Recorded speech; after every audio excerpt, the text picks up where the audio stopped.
Mark Rogers TV breaking down the BCS conferences. We hope that you have joined us for our other video posts. We've looked at the SEC, the Big Ten, the ACC, and the Big 12. We now move on to the Pac-12. So we're breaking down the BCS conferences against each other in 2012. In particular, the bowl games, but also all the non-conference competition. Also, how well the BCS conference teams did against Notre Dame and the other top 25 teams outside the BCS, like Northern Illinois and Boise State. Again, the wins and losses are all that count. But in truly rating the BCS conferences, you've got to look at the opponents in the competition, not just the record. For example, let's look at the Pac-12. Let's go to the Rose Bowl. Stanford defeats Wisconsin 20-14. Big win for the Pac-12. Got to credit Stanford. They lined up against the team that was there and they won the game. But it went down to the final couple minutes. It was a one-drive, one-score game. Stanford did win it, but Wisconsin was the 6th seed in the Big Ten. They shouldn't have been there. Of course, Ohio State legitimately won the league, ineligible. Also, Penn State. Other teams had better records than Wisconsin, even inside the Big Ten. So Wisconsin couldn't even beat anybody decent in the Big Ten. They went 4-4. They lost to Ohio State, Michigan State, Penn State, and Nebraska in the regular season before blasting the Huskers in the Big Ten championship game. And they lost to Oregon State, their big wins, Wisconsin over Nebraska and Utah State. So, of course, credit Stanford for the win, but put it in perspective. It was over a Wisconsin team that was probably a top 30 to 40 team in the country at 8-5 coming in. Dominance factor here of 2.5 on a scale of 1 to 10. Oregon blast K-State 35-17. Big win for the Pac-12. We kind of all saw it coming. K-State did well to get where they did. It at the Fiesta Bowl is the automatic qualifier out of the Big 12, but Oregon way too much in this one, 35-17. K-State came in at 11-1, so we're breaking down the opponents to see how truly good that they are. The Big 12 turned out to be K-State and Oklahoma. Then it was this mishmash of like just about everybody else going either 5-4 or 4-5 and beating each other. Baylor, West Virginia, Oklahoma State, Texas Tech, etc. Okay, so for K-State, they beat a lot of decent teams. Miami, Oklahoma, West Virginia, Oklahoma State, of course, had the thumper against Baylor where they got buried and knocked out of the BCS National Championship game. Oregon beat no one out of conference. Fresno State, biggest win. So Oregon did not play anyone outside the Pac-12. That, of course, hurt them in the BCS rankings.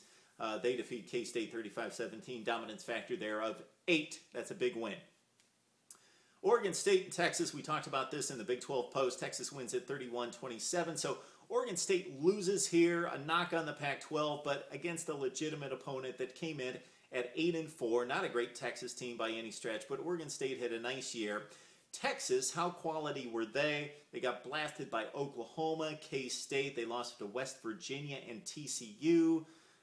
Texas's big wins were Ole Miss, Oklahoma State, Baylor, Texas Tech. Again, that conglomerate in the Big 12 of everybody going 5-4, 4-5. Texas pretty much did well against those teams for the most part. So your dominance factor here is 1.5. This game went down to the wire. Oregon State's a solid team. They beat Wisconsin out of conference. Texas wins at 31-27. Decent win for the Big 12, or for the Pac-12 in losing. That's not a great loss there for Oregon State or the Pac-12 against Texas. All right, UCLA and Baylor. This one, bad loss for the Pac-12. They go into this game basically a pick-em even game. Baylor wins at 49-26. Baylor comes in at 7-5, so bad loss for UCLA. Baylor pretty much doing what everybody else did in the Big 12 outside of K-State and Oklahoma. They did have the huge win against Kansas State, but otherwise they beat Texas Tech, Oklahoma State, and SMU. They lost to Oklahoma, Texas, TCU, West Virginia, Iowa State. Mid-level Big 12 team loses to blasts UCLA, who went to the Pac-12 championship game. So bad loss for the Pac-12 here by 23, as UCLA did have the non-conference win over Nebraska. That definitely a plus for the Pac-12 there. Bad loss here as well for the Pac-12. USC loses to Georgia Tech 21-7. Now, was USC really showing up and playing hard? We don't know, but The results are the results. Georgia Tech lost to Middle Tennessee State by 21, lost to BYU by 24, Clemson by 16, Georgia by 32. Okay, Clemson and Georgia, okay.